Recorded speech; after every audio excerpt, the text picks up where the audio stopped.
This wasn't the showdown. This was Corinne's final attempt to silence David through the judicial system.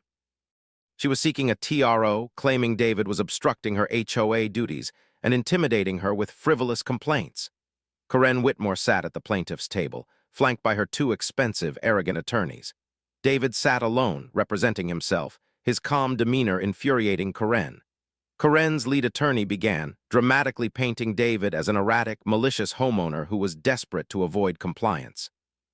They presented the stack of unpaid HOA fines and the demolition notice, making David look like a scofflaw. Then came the shocking twist, the betrayal that David hadn't fully anticipated. Corinne's attorney called their first witness, Alan, the original architect who had designed David's $5 million dream home. Alan walked to the stand, looking uncomfortable. He was a long-time professional acquaintance of David's, a man who had worked closely with David on the CBO review process for years.